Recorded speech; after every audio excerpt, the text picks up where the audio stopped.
हम लोग को स्टार्ट करना है अपना लेक्चर नंबर 4। ठीक है, इससे पहले हम लोगों ने काफ़ी कुछ देख लिया है। ठीक है, और एक लेक्चर मैंने दिया था उसमें सिर्फ क्वेश्चंस की प्रैक्टिस कराई थी, और उस लेक्चर नंबर 3 में मैंने आपको 2 क्वेश्चंस ये से करने के लिए, ठीक है, मैंने कहा था आपको मैं आगे आके डिस्कस करूँगा उन क्वेश्चंस को। तो आज के लेक्चर की शुरुआत में मैं बस पहले वो 2 क्वेश्चंस की प्रैक्टिस कराऊंगा, फिर हम लोग बढ़ेंगे आगे पोलर फॉर्म की तरफ। ठीक है ना, मतलब कि रिप्रेजेंटेशन क्या होता है, रिप्रेजेंटेशन किसी कॉम्प्लेक्स नंबर का कैसे करते हैं अपन लोग। ठीक है ना, उसमें सबसे मोस्ट इंपॉर्टेंट जो फिर आपके जो सिलेबस में चलता है वो होता है पोलर फॉर्म। ठीक, तो उसके बारे में चर्चा करेंगे। तो चलिए स्टार्ट करते हैं। तो पहले तो हम लोग अपना क्वेश्चन लिख लेते हैं। जो क्वेश्चन था मेरा, क्वेश्चन है बेटा मेरा आपको था, if alpha and beta are different complex numbers, ठीक है, different complex numbers with mod of beta equals to 1, then find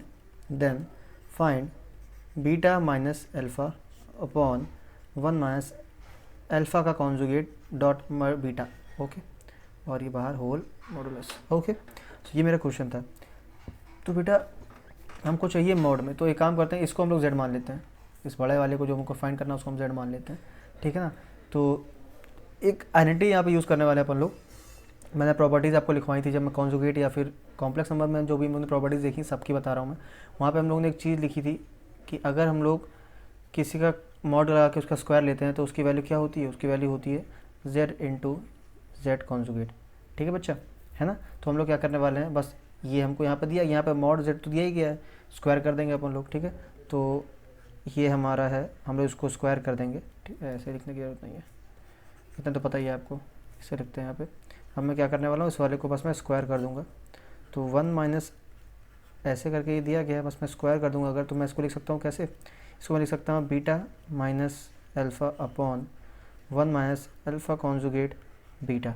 ठीक है, एक ही ब्रैकेट और इसी ब्रैकेट का कॉन्जुगेट यहाँ पे होगा, है ना। तो जब मैं बीटा का लिखूँगा तो बीटा माइनस अल्फ़ा ऊपर, तो बीटा माइनस अल्फ़ा एक साथ कॉन्जुगेट लग जाएगा, है ना। अपॉन में आते हैं, अपॉन में बन जाएगा यहाँ पे 1 माइनस बेटा देखो, अब अगर मैं यहाँ पे अल्फ़ा का कॉन्जुगेट लूँ, कॉन्जुगेट पहले से दिया गया है, उसका दोबारा कॉन्जुगेट लूँगा तो वहाँ का अल्फ़ा के ऊपर से कॉन्जुगेट हट जाएगा, अल्फ़ा के ऊपर से कॉन्जुगेट हट जाएगा और बीटा के ऊपर कॉन्जुगेट लग जाएगा, है ना। ये 2 ब्रैकेट्स होंगे। अब सिंपल है बच्चा, हम लोग कुछ नहीं, बस मल्टीप्लिकेशन करते हैं। जो भी था इसमें इस प्रॉपर्टी का यूज़ करना सोचना आपको पता होना चाहिए था कि इसमें क्या कौन सी प्रॉपर्टी लगनी है। बस एक ही चीज़ में सोचने वाली थी, बाकी आप नॉर्मल जो कैलकुलेशन करते हो वैसे चलने वाली है अपनी। ठीक है ना, तो बस सिंपल सा, पहले आप ऊपर वाले ब्रैकेट्स को नीचे वाले ब्रैकेट्स को एक एक करके जैसे हम लोग मल्टीप्लाई करते हैं नॉर्मल सा वैसे करना है। तो ऊपर मिल जाएगा beta minus beta dot beta का conjugate minus beta dot alpha conjugate, ठीक है, minus alpha dot beta conjugate, ठीक है, plus alpha dot alpha conjugate. Okay, upon में ये बेटा मैंने बस कुछ नहीं करा, मैंने ब्रैकेट्स का मल्टीप्लिकेशन करा है और कुछ नहीं करा है। ठीक है ना, अपॉन में क्या मिल जाएगा बेटा, अपॉन में मिल जाएगा मेरे को 1 माइनस अल्फ़ा डॉट बीटा का कॉन्जुगेट, ठीक है, minus alpha conjugate dot beta, ठीक है, plus alpha conjugate beta dot alpha beta conjugate. Okay, ये जब हम लोगों ने सॉल्व किया तो हम लोगों को ये मिला। चलो ये तो स्टेप 2 हो गया। मूविंग फर्दर, हाँ अगला स्टेप क्या होगा बेटा। अब देखो ये प्रॉपर्टी हम लोग बार बार यूज़ कर रहे हैं यहाँ पे। ठीक है ना, जैसा कि आपको दिख रहा है यहाँ पे बीटा डॉट बीटा का कॉन्जुगेट, बीटा डॉट बीटा का कॉन्जुगेट, तो यहाँ पे क्या लिख सकते हैं, यहाँ पे लिख सकते हैं हम लोग इसका मॉड बीटा स्क्वायर। ठीक है, माइनस इसको ऐसे लिख दिया मैंने, इसको मैं ऐसे लिख देता हूँ अभी। ठीक है, alpha mod beta minus alpha beta mod, ठीक है, प्लस अल्फ़ा का कॉन्जुगेट, सॉरी अल्फ़ा का मॉड स्क्वायर, क्योंकि वही फॉर्म है ये भी, है ना। अपॉन में क्या मिलता है, अपॉन में देखते हैं अपॉन में क्या आने वाला है। अपॉन में वह तो सिंपल वैसे चल रहा है अभी तो शायद 1 minus alpha beta mod minus alpha conjugate, बोलने में कन्फ्यूजन होती है बार, alpha beta conjugate and alpha conjugate beta plus alpha dot alpha का कॉन्जुगेट और इसको बीटा डॉट बीटा का कॉन्जुगेट। मैंने कुछ कहा नहीं, बस उसको रीऑर्डर करके लिख दिया है। ठीक है, अल्फ़ा अल्फ़ा साथ में लिख दिए, बीटा बीटा साथ में लिख दिए। ठीक है, इससे फ़ायदा क्या हुआ हमको, इससे आपको दिख रहा है फ़ायदा क्या होने वाला है, समझ पा रहे हो मैं क्या बोल रहा हूँ। ठीक है ना, तो देखो अब आगे क्या, आगे बस अब तो क्वेश्चन आपका लगभग कंप्लीट हो गया है, अब मेरे को कुछ बताने की ज़रूरत ही नहीं है। ठीक है, ये ठीक है, और +1 तो यहाँ लगाया नहीं, बीटा स्क्वायर की वैल्यू दी गई थी ना, मॉड बीटा स्क्वायर की वैल्यू दी गई थी 1, हम लोग क्वेश्चन में गिवन थी, बस वही हमने 1 रख दिया, 1 लिख दिया वहाँ पर, ठीक है ना। यहाँ पे अल्फ़ा स्क्वायर मतलब अल्फ़ा मॉड का स्क्वायर, ठीक है, डॉट बीटा मॉड का स्क्वायर, ठीक है, minus alpha beta minus alpha beta plus 1।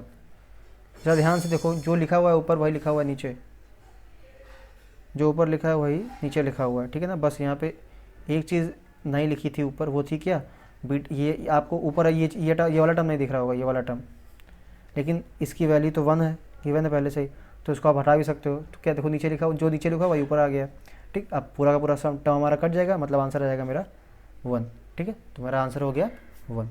तो आप इसको नोट कर लीजिए, ये मैं खोल देता हूँ पूरा स्टार्टिंग से। ये हम लोग का क्वेश्चन था, ठीक है, ये हमारा क्वेश्चन था step 1 and this is step 2, this is step 3 and answer is completed. Okay, हमारा क्वेश्चन सिंपल था, ठीक है। ये पहला क्वेश्चन था, मैंने 2 क्वेश्चन दिए थे आपको। अब हम लोग देखते हैं अगला क्वेश्चन, ठीक है।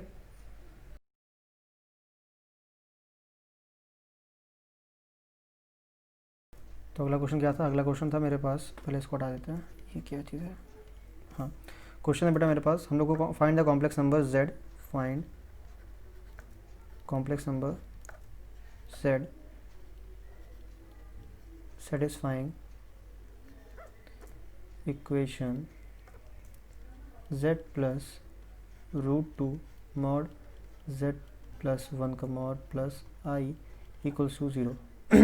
हमको एक ऐसा कॉम्प्लेक्स नंबर जानना है जो इस इक्वेशन को सेटिस्फाई करे, ठीक है ना बेटा। तो पहली चीज़ तो अपन लोग को पता है कि हम लोग किसी भी z को लिख सकते हैं a प्लस आई बी की फॉर्म में या फिर x प्लस आई वाई की फॉर्म में, जो भी आपको अच्छा लगे, ठीक है। तो बस कुछ नहीं, हम लोग सारी वैल्यूज पर z की जगह पे a plus x y sorry a plus i b रखने वाले हैं, ठीक है ना।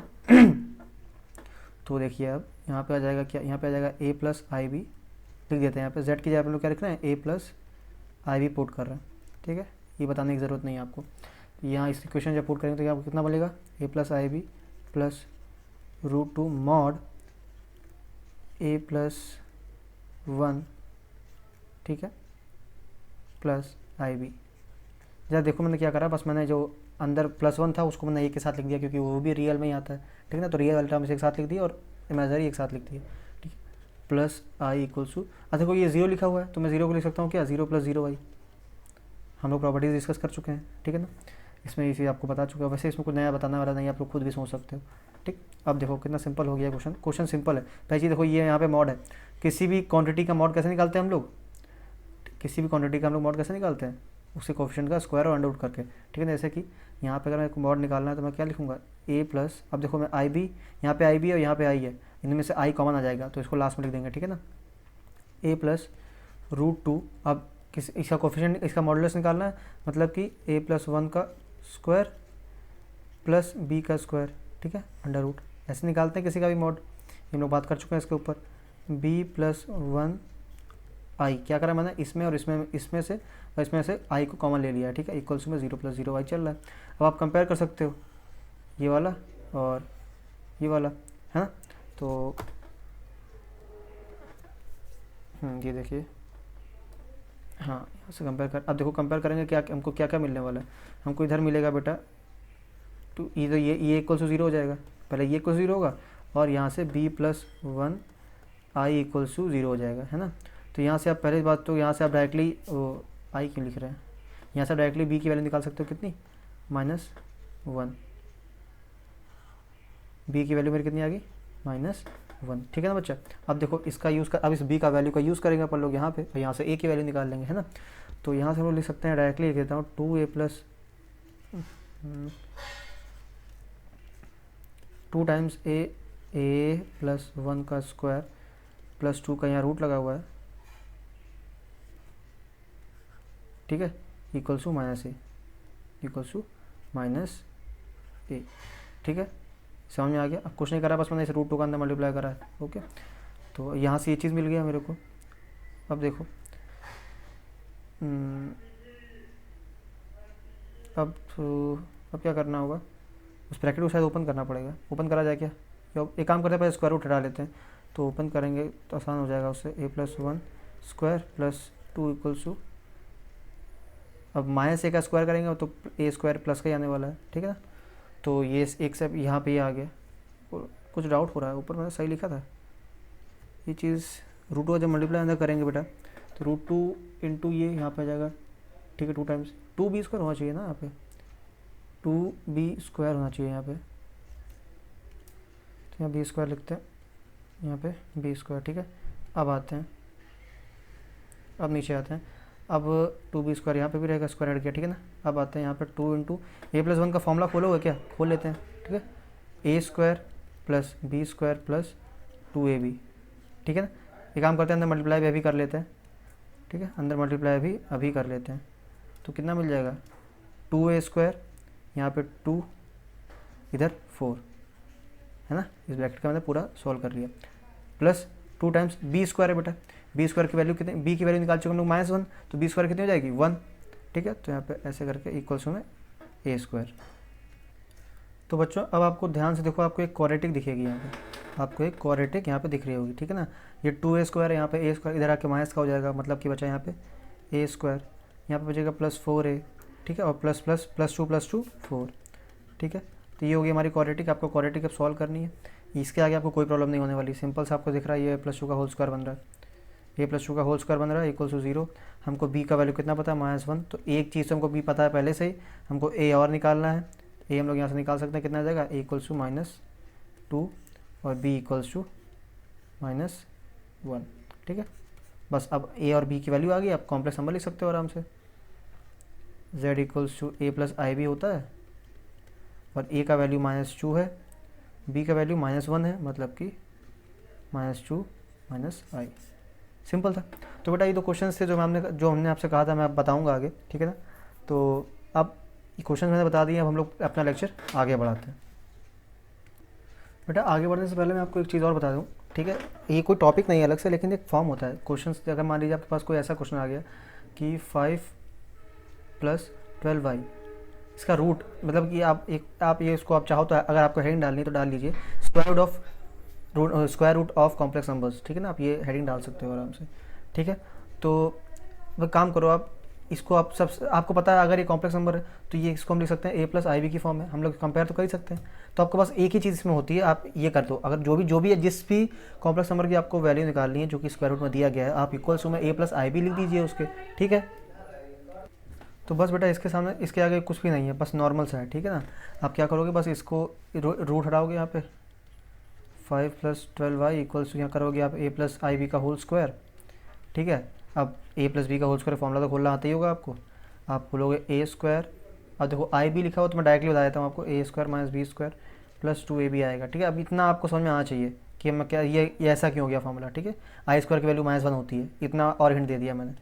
तो देखो बेटा अब इसको आप कंपेयर कर सकते हो, ए रियल का रियल के साथ, इमेजनरी का इमेजनरी के साथ, मतलब कि a स्क्वायर - b स्क्वायर = 5, और यहाँ से नहीं, ये 12 है, 2 क्यों लिखा हुआ, वही मैं सोचूं, यहाँ से 12ab =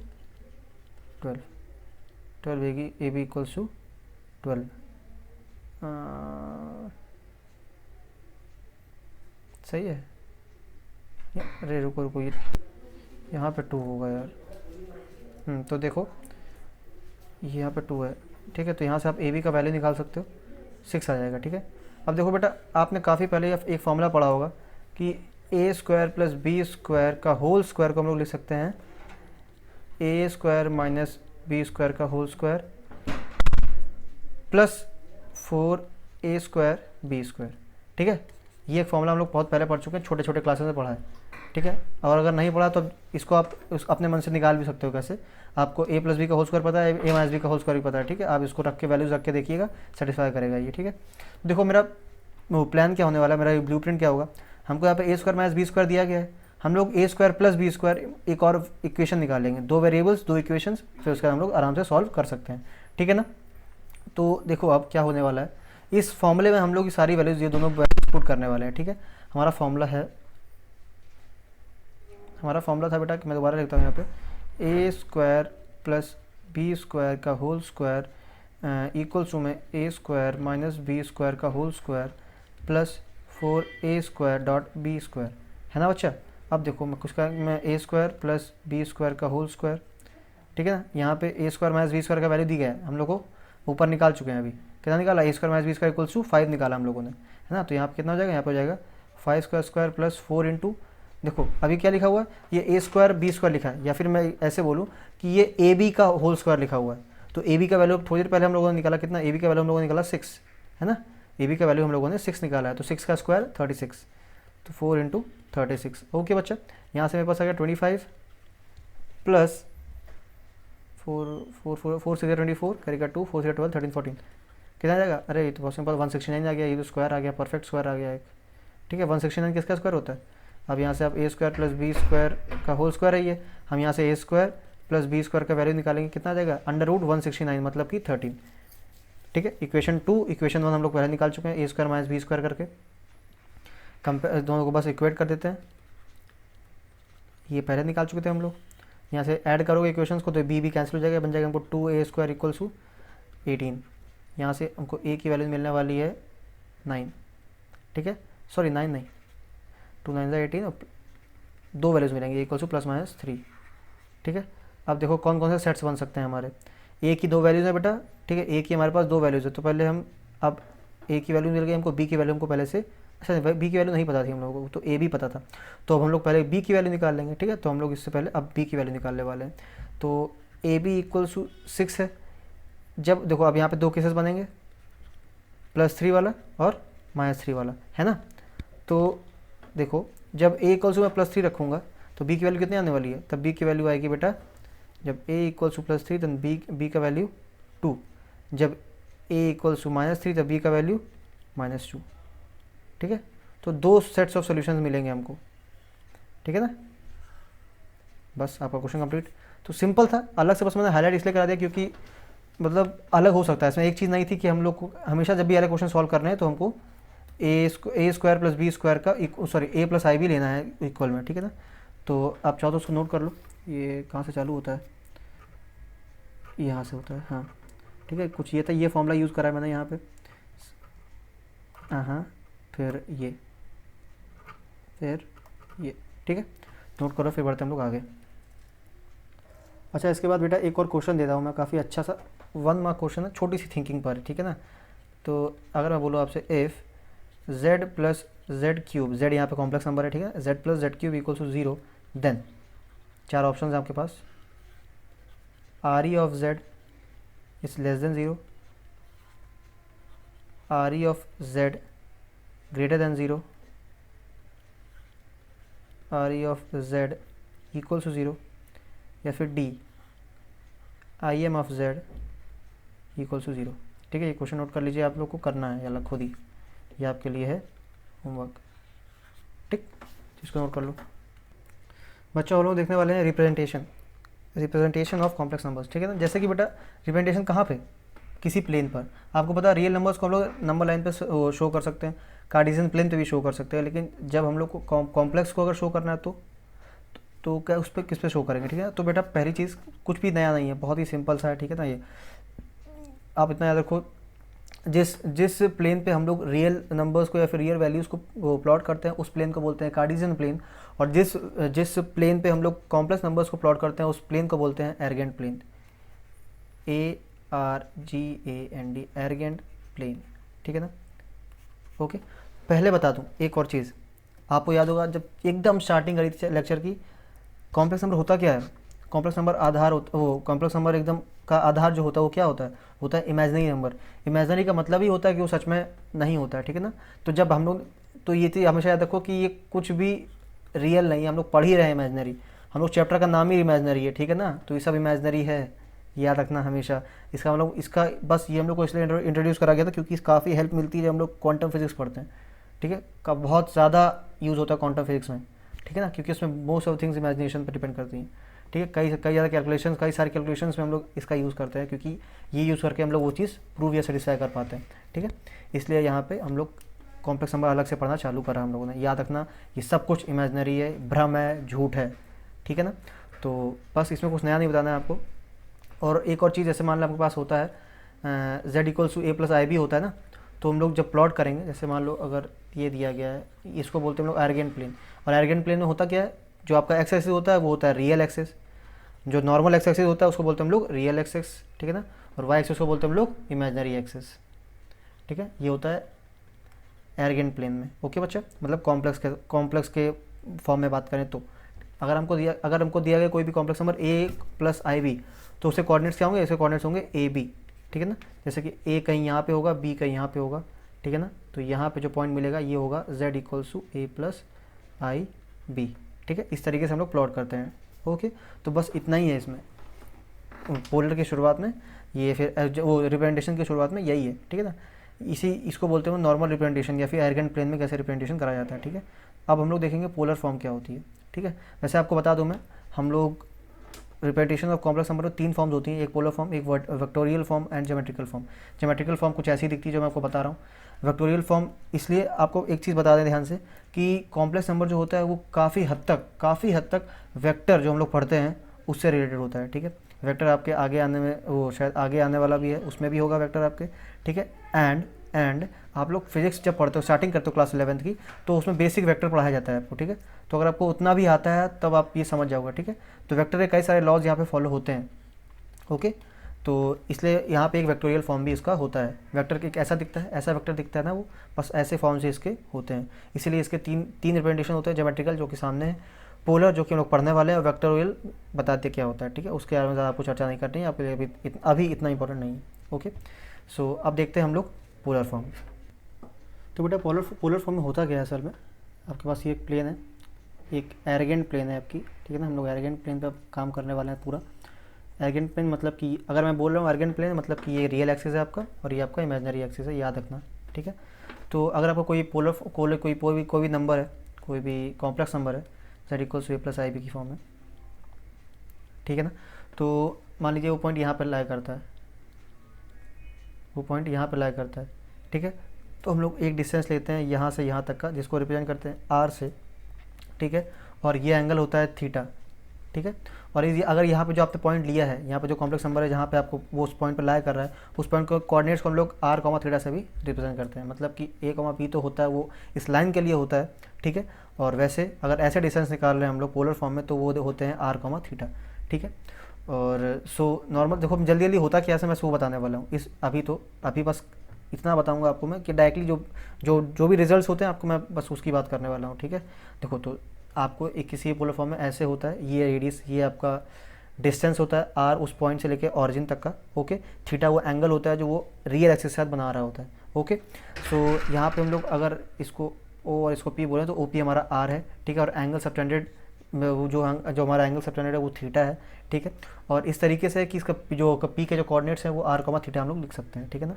and this representation of point या फिर of complex number is known as polar representation, okay. This representation of a complex number is known as polar representation, जहाँ पे हमको r की वैल्यू क्या आता है, r का होता क्या असल में, r होता है a square plus B square का अंडर रूट, ठीक है। और अगर आपको याद हो तो यही वैल्यू होती थी मॉड ऑफ z की, ठीक है ना। तो मतलब कि हम लोग r की जगह पे कभी कभी मॉड ऑफ z भी लिख सकते हैं, ठीक है ना। अब साइन थीटा, देखो थीटा की बात आ रही तो आप ट्रिग्नोमेट्री जरूर आने वाली है, तो sine theta equals to b by r। अब ये मत पूछना ये कैसे हो गया, ठीक है, यहाँ पे, ठीक है। ये मत पूछना कि ये कहाँ से आ गया, ये पॉइंट हो गया b, ये पॉइंट हो गया a, ठीक है ना। तो sine theta equals to b by r, मतलब कि परपेंडिकुलर अपॉन हाइपोटेनस, ठीक है ना। एंड अब आगे कॉस थीटा क्या होता है, कॉस थीटा इक्वल्स टू होता है a अपॉन r, ठीक है ना। तो यहाँ से एक चीज़ लिख सकता हूँ कि b equals to r sine theta, b equals to r sine theta या फिर मॉड z साइन थीटा। तो मतलब कि जो ये लेंथ जो हुई मेरी, ये लेंथ हुई, इसको क्या बोलते हैं हम लोग, r साइन थीटा, ठीक है ना, क्योंकि हम थीटा के रिस्पेक्ट में ले रहे हैं। तो यहाँ पे इसको क्या बोलते हैं, इसको बोलते हैं हम लोग r cos theta, r cos theta. यहाँ से लिख सकते हैं हम लोग a is equals to r cos theta, okay. तो मेरे पास b और a की वैल्यूज़ आ गई यहाँ पे, ठीक है। इसको लिखो, अभी इसका यूज़ करने वाले हैं अपन लोग, ठीक है। तो अब देखो, तो अब आपको बेटा साइन पता चल गया, कॉस पता चल गया, तो आप ऑब्वियसली वाला tan निकाल सकते हो आराम से। tan थीटा इक्वल्स टू आप बोलोगे b बाई a, यही होता है। और आप b अपॉन b और a की वैल्यू रख सकते हो, मतलब कि b का वैल्यू कितना आया था, b का वैल्यू आया था cos theta, sorry sine theta वाला, और a का वैल्यू आया था कॉस थीटा वाला। तो आप डायरेक्टली लिख सकते हैं यहाँ पे tan equals to b by a। और या तो मैं एक चीज़ और लिखूँ, यहाँ पे लिखने वैल्यू रखने की ज़रूरत नहीं है, ये काम करो, थीटा इक्वल्स हम लोग लिख सकते हैं tan इनवर्स बी बाई ए। ऐसा क्यों करा? क्योंकि हमको थीटा जानना ज़रूरी है, क्योंकि अगर हमको कोऑर्डिनेट्स निकालने हैं उस पॉइंट के, तो हमको थीटा और आर दोनों पता होना चाहिए। ठीक है, आर और थीटा दोनों की वैल्यू हम लोगों ने बता दी आपको। ठीक है, और बेटा इसी थीटा को हम लोग बोलते हैं आर्ग्यूमेंट ऑफ जेड। अभी आप लोग को लग रहा होगा कि बहुत जल्दी जल्दी पढ़ा रहे हैं, तो अब टेंशन मत लो, धीरे धीरे मैं सब कवर करूँगा, अच्छे से कवर करूँगा। ठीक है, अभी जो मैं कुछ कर रहा हूँ कुछ सोच के कर रहा हूँ। ठीक है, तो इस थीटा को बोलते हैं, इस जो एंगल सबटेंडेड होता है उसी को बोलते हैं हम लोग आर्ग्यूमेंट ऑफ जेड। ठीक है, तो यहाँ से आपको एक नई चीज़ पता चली कि आर्ग्यूमेंट ऑफ जेड होता क्या है। ठीक है, तो अब देखो हम लोग को पता है क्या, वी नो दैट कि किसी भी कॉम्प्लेक्स नंबर को लिख सकते हैं हम लोग a प्लस आई बी की फॉर्म में। ठीक है ना, तो फिर हम लोग r की वैल्यू रखेंगे यहाँ पे r cos theta plus i sin theta. ठीक है ना, i sin थीटा। ओके, तो अब देखो, तो यहाँ से हम लोग बस यहाँ पे r तो हम आई बी, ठीक है, यहाँ पे r भी तो होगा यहाँ पे। ठीक है, तो दोनों में से r कॉमन आ रहा होगा, यहाँ पर बन जाएगा cos theta plus i sin theta. ठीक है, ये जो मेरा फॉर्म आया बेटा इसको बोलते हैं polar form of a complex number. ये जो फॉर्म मेरा आया है इसको बोलते हैं हम लोग polar form of complex number. Okay, इसको बोलते हैं हम लोग polar form of complex number. यही होता है आपको जो भी पोलर फॉर्म है यही है आपका। ठीक है, तो बेटा सबसे बेसिक सवाल आता है कि सर अभी इतना कुछ हम लोग पढ़ चुके हैं, अलग से पोलर फॉर्म क्यों बता रहे हैं? बेटा पोलर फॉर्म जो होता है वो चीज़ों को छोटा कर देता है। जैसे कि आपसे अगर आपसे बोला जाता है कि कोई डायरेक्शन, आपको कोई डायरेक्शन बताई है कि हमको जाना है 200 मीटर्स नॉर्थ ईस्ट में जाना है 200 मीटर्स, तो वो असल में पोलर फॉर्म में दिया जाता है। ठीक है ना, अगर आपसे बोलता है 200 मीटर्स नॉर्थ ईस्ट, ठीक है, तो मेरा ये मैप होता है, नॉर्थ साउथ ईस्ट वेस्ट ऐसे होता है, ईस्ट इधर होता है, नॉर्थ इधर होता है, तो नॉर्थ ईस्ट मतलब कि एकदम सेंटर पे ये रहा। ठीक है ना, मतलब कि ये डिस्टेंस दिया जाता है। ठीक है ना, ये 200 मीटर्स दिया जाता है और ये थीटा दिया जाता है, थीटा 45 हो जाएगा क्योंकि जस्ट बीच में है ना। तो अब इसी का यूज़ करके हम लोग ये वाले कोऑर्डिनेट्स निकालते हैं, क्योंकि असल में तो हम लोग काम होता है इस कोऑर्डिनेट से होता है ना, एक्स और वाई कोऑर्डिनेट से। ठीक है ना, तो इनका यूज़ करके अगर मैं जो इन्फॉर्मेशन होती है जो शॉर्ट में देते हैं हम लोग, और इसका यूज़ करके हम लोग एक्स और वाई की फॉर्म्स निकाल लेते हैं। ठीक है, आसानी से निकाल सकते हैं। तो इसलिए पोलर फॉर्म का यूज़ करते हैं क्योंकि वो चीज़ों को छोटा कर देता है। ठीक है, छोटा कर देता है, उनकी इन्फो कम से कम शब्दों में हम लोग समझा पाते हैं। तो ये होता है आपको कुछ एक पोलर फॉर्म दिखता कैसा है। जैसे कि अगर मैं आपको एक क्वेश्चन दिखाता हूँ, अब मेरे पास एक क्वेश्चन है बेटा, रिप्रेजेंट करना है हमको क्या, represent PRESENT represent z equals to, अगर मैं बोलूँ 1 plus √3i into polar form है ना बच्चा। अगर मैं बोलूँ आपसे कि मेरे को इस नंबर को पोलर फॉर्म में रिप्रेजेंट करके दिखाओ, तो पहली चीज़ इसका मतलब ये क्या, इसका मतलब ये हुआ कि ये मेरा प्लेन है और यहाँ पे कोई पॉइंट है, इसकी ऑब्वियस बात है दोनों पॉजिटिव है, मतलब फर्स्ट क्वाड्रेंट में गिरने वाला है, तो 1, √3 इसके कोऑर्डिनेट्स हैं इस पॉइंट के। ठीक है ना, तो अब हमको पोलर फॉर्म में चाहिए, मतलब कि हमको r पता होना चाहिए और थीटा पता होना चाहिए। तो r तो ये होगा, थीटा ये होगा, हमको दोनों की वैल्यू निकालनी पड़ेगी। ठीक है ना, तो चलिए निकालते हैं, कैसे निकाला जाता है इसको देखते हैं। तो देखो बेटा आप ये एक चीज़ लिख सकते हो यहाँ पे कि अगर मैं बोलूँ आपसे r cos theta equals to 1, क्यों? क्योंकि आपको याद होगा r cos theta equals to b होता है, और b क्या होता है, b होता है ये b था और ये था a, मतलब कि आपको पता है ये जो डिस्टेंस ये √3 है, ठीक है, और ये जो डिस्टेंस है वो 1 है ना। ओके, तो r cos theta equals to 1 and r sin theta equals to √3। ठीक है, ये चीज़ हम लोग पहले कर चुके हैं अभी। ठीक है, हम लोग r cos थीटा और r sin थीटा की वैल्यू निकाली थी हम लोगों ने। तो अब बस और कुछ नहीं, अब हम लोग क्या करने वाले हैं, अब अपन लोग आगे बढ़ेंगे। हमको बस सिंपल से एक ही स्टेप, सिर्फ एक छोटा सा स्टेप, वो क्या स्टेप है, squaring and adding both sides. ठीक है ना, both side, squaring and adding both side. ठीक है, तो अब देखो उसको जब स्क्वायरिंग एंड एडिंग करेंगे तो हो जाएगा r, दोनों में से r कॉमन आ जाएगा, तो उसको मैं बाहर ले लिया r² को, cos square theta plus sin square theta. Add करने का और स्क्वायर करने का मतलब आपको रीज़न समझ में आ गया होगा शायद। अब स्क्वायर इक्वल्स टू 4, क्योंकि RHS में भी तो करेंगे है ना।